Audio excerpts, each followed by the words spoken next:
योगा को लेके आज जिस तरह से इंटरनेशनल योगा डे मन रहा है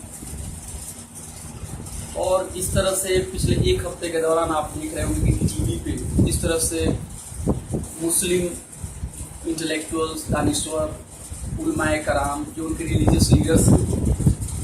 कुछ खास लोगों को जिस तरह से टीवी पे बुला के और इस तरह से ये दिखाने की कोशिश की जा रही है कि जो लोग भी योगा का विरोध कर रहे हैं, उसकी मुखालफत कर रहे हैं, वो लोग हिंदुस्तानी नहीं है या फिर हिंदुस्तान की जो तहजीब है, संस्कृति है, उससे उनका अपनापन या लगाव नहीं। इस सारे डिबेट को देखने के बाद जो मेरा रद्द-ए-अमल है, मेरी जो प्रतिक्रिया है वो ये है कि ये बिल्कुल बकवास हो रहा है। क्यों बकवास हो रहा है और किस तरह से इसके अंदर में एक सांप्रदायिक सोच, एक कम्युनल फीलिंग है इस पूरे के पूरे एक्सरसाइज में। अब देखिए, सवाल ये नहीं है कि योगा मुसलमान करें या ना करें, या उनके पास जैसे टू ही ऑप्शंस है, whether you accept yoga, whether you are an Indian, और you do not accept yoga और यू आर नॉट इंडियन। इस तरह की बाइनरी नहीं है। सबसे पहली बात यह है कि देखिए, मैं इस्लाम पे मैं रिसर्च करता हूँ और जहाँ तक मेरी छोटी मोटी जो समझदारी है वो ये है कि मुस्लिम जो बिलीवर्स हैं, जो मुसलमान जिनका मजहब में यकीन है, जो इस्लाम को अपना दीन मानते हैं, वो उनका ये मानना है कि जो तौहीद है, तौहीद का मतलब होता है मोनोथेइज्म, यानी एक खुदा के अलावा किसी और खुदा की इबादत न करना। तो ये जो है, ये उनका जो है वो पिलर है, जिसको बोलते हैं ग्लू है। वो सारे इस्लाम को एक मुत्तहिद, एक यूनाइटेड, एक उसके अंदर मजबूती हो एक पैदा करता है। अगर वो तौहीद को कहीं ना कहीं अगर आप उसको अटैक करेंगे या उसको डाइल्यूट करने की कोशिश करेंगे तो फिर इस्लाम पे एक बहुत बड़ा अटैक हो जाएगा। तौहीद का क्या मतलब है? तौहीद, इस्लाम की समझदारी ये है कि प्रोफेट मोहम्मद या फिर उनसे पहले जितने भी नबी जो आए, ये सारे के सारे लोग जो है तौहीद का ही उन्होंने पैगाम दिया। तौहीद का मतलब यह है कि खुदा के अलावा, जो कि खुदा, जो भगवान जो है, जो परमात्मा जो है, गॉड है, वो उसका कोई रूप नहीं है, वो उसका कोई शक्ल नहीं है, उसकी कोई मूर्ति नहीं बन सकती है, उसका कोई आकृति, उसका कोई ड्राइंग नहीं बन सकती है, और उसका ना कोई माँ, कोई ना उसका बेटा है, ना उसका कोई माँ है, ना उसको किसी ने पैदा किया है। तो वो है, वो हम सब लोगों का मालिक है। ये मुसलमानों का बिलीफ है और उनका मानना है कि खुदा के अलावा किसी की भी आप इबादत नहीं कर सकते, किसी भी सूरत में इबादत नहीं कर सकते। तो जो मुसलमान बनने के लिए या मुसलमान होने के लिए जो पहला जो कलमा है, ला इलाहा इल्लल्लाह, इसका मतलब है कि कोई भी खुदा नहीं है सिवाय माने अल्लाह के, कोई भी माबूद नहीं है, किसी की भी इबादत नहीं की जा सकती है अल्लाह के अलावा। तो यहाँ पे जिस तरह से योगा को जिस तरह से पैकेजिंग की जा रही है, योगा को पैकेजिंग किस तरह से की जा रही है? योगा की पैकेजिंग इस तरह से की जा रही है कि योगा, अब जैसे टीवी पे योगा का कोई प्रोग्राम चल रहा है तो आप देखिएगा, मैं कल्चर या जो संस्कृति है उसका मैं अध्ययन करता हूं तो मुझे पता है, आप जैसे योगा के ऊपर कोई प्रोग्राम बन रहा है तो उसके पीछे एक शंख बजने की भी पीछे से आवाज आती है और एक योगी ध्यान में बैठा हुआ है। ये सारे के सारे जो सिंबल्स हैं वो ब्राह्मणी तहजीब जो है या ब्राह्मणी जो रसूमात है, जो ब्राह्मणी रिचुअल्स हैं, उसी को कहीं ना कहीं उसके पीछे उसके साथ पैकेजिंग की जा रही है। मैं इस्लामिक नुक्ते नजर से और इस्लामिक पर्सपेक्टिव से योगा का क्रिटिसाइज नहीं कर रहा हूं। मैं इंडियन कॉन्स्टिट्यूशन जो आइन है उसकी बुनियाद पर मैं कह रहा हूं कि जब आपने मुसलमानों को या हिंदुओं को, किसी को भी मजहब मानने की और ना मानने की आजादी दे दी है, और जब वो मान रहा है कि शिर्क मैं नहीं कर सकता हूँ, खुदा के अलावा किसी की मैं पूजा नहीं कर सकता हूँ, तो आप योगा का जो पैकेजिंग पूरी तरह से कर रहे हैं, जिसके अंदर में एक ब्राह्मण तहजीब जो उसका आपने तड़का लगाया हुआ है उसके अंदर, तो आप क्या कर रहे हैं? मुसलमानों को उकसा रहे हैं, या तो मुसलमान न रहे या फिर आपके खिलाफ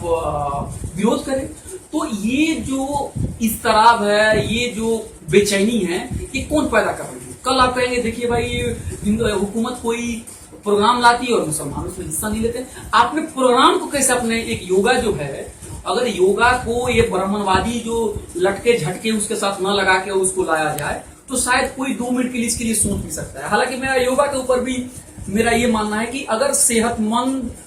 बनाने के लिए सरकार इतना ज्यादा फिक्रमंद है और योगा कराना चाहती है, जैसे रामदेव ने कहा कि जो योगा करना चाहता है वो स्वस्थ भारत देखना चाहता है, वो बढ़ता हुआ भारत देखना चाहता है, और जो योगा का विरोध कर रहा है वो बीमार भारत देखना चाहता है, वो पिछड़ा भारत देखना। बाबा रामदेव जी, आपने जो करोड़ों की संपत्ति जो बना ली है, आपने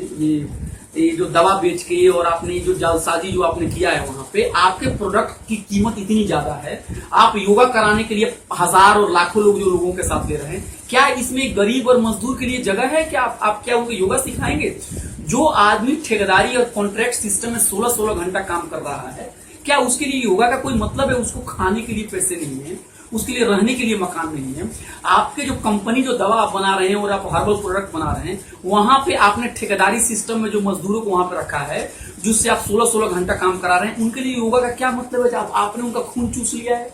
तो आप किस तरह से एक सांप्रदायिकता फैला रहे हैं आपको। और कहीं ना कहीं हिंदुस्तानी राजनीति की कितनी अफसोस की बात है कि उसमें हिंदूज वर्सेस मुस्लिम्स करने की कोशिश की जा रही है। All the Hindus are supporting yoga और all the Muslims are against it. और अगर कोई हिंदू मेरे जैसा मान लीजिए, जो कि मैं पैदाइशी तौर पे वो जो टैग जो मुझे लगा हुआ है, अगर इसके विरोध करते हैं तो हम हमारे नाम क्या कहते हैं, ये लोग सेकुलर नहीं है, लोग ये सिकुलर हैं,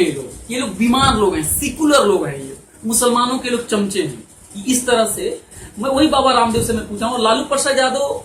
ने एक बात सही की, चर्बी वाले लोगों के लिए जो चीज है, जो चर्बी जो लोगों के ऊपर चढ़ी हुई है, जो मजदूरों का खून चूस के जिन्होंने चर्बी जो चढ़ाई हुई है, तो उसके ऊपर बाबा रामदेव कभी नहीं। फिर बात इस्लाम के ऊपर आती है, और मैं फिर वहां पे आ रहा हूं कि मुसलमानों का एक अकीदा है। जैसे आप देखिए, साक्षी महाराज ने कहा है, या किसी और हिंदू जो फिरका परस्त जो तंजीम के कुछ लोगों ने कहा है कि हमको रसूल अल्लाह और अल्लाह कहने में कोई दिक्कत नहीं, क्या हनुमान कह देंगे उनको। और देखिए, ये डिबेट कोई नई नहीं है। पॉलिटन और सेकुलर दिखने के नाते मैं हनुमान जी का पूजा करके वहां से लड्डू खा लूं तभी मैं सेकुलर हूं, इस तरह की गुंजाइश इस्लाम के अंदर में नहीं है, इस तरह की चीज। लेकिन देखिए किस तरह से मामले को घुमाया फिराया जाता है कि जो हनुमान की लड्डू नहीं खाएगा वो हिंदुस्तानी नहीं है, वो कट्टर मुस्लिम से। देखिए, लड्डू से दिक्कत नहीं है, इस्लाम को लड्डू खाने से या पेड़ा खाने से दिक्कत नहीं है। इस्लाम का जो टीचिंग्स है वो ये कह रहा है कि किसी मूर्ति पर चढ़ी हुई लड्डू को तुम मत खाओ, क्योंकि जब मूर्ति पर चढ़ी हुई लड्डू है तो कहीं ना कहीं तुम मूर्ति की पूजा कर रहे हो, और मूर्ति की पूजा है जो वो इस्लाम इसकी मुखालफत करता है। तो मुसलमानों को जबरदस्ती नहीं करना चाहिए, मुसलमानों के ऊपर कोई जबरदस्ती नहीं होनी चाहिए। अगर उनका दीन उनको इजाजत देता है तो योगा करेंगे, और उनका दीन उनको इजाजत नहीं देता है तो योगा नहीं करेंगे। मुझे अगर लग रहा है तो मैं योगा करूंगा, लेकिन जो पूरी की पूरी पैकेजिंग हो रही है, बाबा रामदेव इसके लिए आ रहे हैं उसको पैकेज करने के लिए, शिल्पा शेट्टी योगा करके जिस तरह से उनका वीडियो को, वो कहीं ना कहीं एक ग्लैमर और कहीं ना कहीं एक कॉमोडिटी जो है उसका भी इस्तेमाल कर रहे हैं, जिस तरह एक माने हीरोइनों का इस्तेमाल कर रहे हैं। ये पूनम पांडे का भी ये सारी की सारी चीजें, माने सारी की सारी चीजें जिस तरह से हुई और ये सारी चीजें, तो ये कहने का मतलब बहुत ही दुखद। मैं तो बहुत परेशान हूँ, और जो भी मैंने अपनी बात कही थी कि मैं इस्लाम का मुताला बहुत हाल फिलहाल में मैंने शुरू किया, लेकिन जो पूरा का पूरा जो टीवी पर ड्रामा चलता है उसको देख के मुझे काफी परेशानी होती है। और जो भी टीवी चैनल वाले जो लोगों को बुलाते हैं वो सारे के सारे मुसलमानों के क्या रिप्रेजेंटेटिव, वो अपने घर के भी रिप्रेजेंटेटिव, अपने मोहल्ले के भी रिप्रेजेंटेटिव हैं। तो और मोदी जी से जो 30 डेलीगेशन गया, उनका कोई भी ना कोई उनका इल्मी खिदमत है, ना मिली खिदमत है, ना कोई उनकी तंजीम चलती है, ना उनके कोई मदारिस चलते हैं। तो ये बहुत ही परेशानी का मामला है। लेकिन फिर मैंने इस वीडियो के जरिए मैं एक बार फिर कहूंगा कि ये इस अंधेरे और इस जुल्मत के दौर में भी अच्छे लोग हर जगह हैं, और लोग जो हैं वो उनके जो आम लोग हैं उनके अंदर में फिरका परस्ती की सोच नहीं है। तो हम सब लोगों को खुद खड़ा होना पड़ेगा, और हमारा जो कॉन्स्टिट्यूशन है वो सबको मजहबी आज़ादी देता है, इसलिए किसी भी मजहब के ऊपर कोई चीज़ थोपनी नहीं चाहिए। और मुस्लिम अगर उनका तौहीद, उनका यकीन है, उनका अकीदा है, तो उसको डाइल्यूट करने के लिए और उसको छेड़ने की भी हमें कोशिश नहीं करनी चाहिए। और ये योगा को जिस तरह से एक ब्राह्मणी पैकेज और एक कारपोरेट पैकेज और एक ग्लैमर पैकेज और एक कॉमोडिटी पैकेज के तौर पे पेश किया जा रहा है, ये फिरकावाना ये कदम है, ये फिस्पाई कदम है, ये फासिस्ट तरीका है और मैं इसकी मसला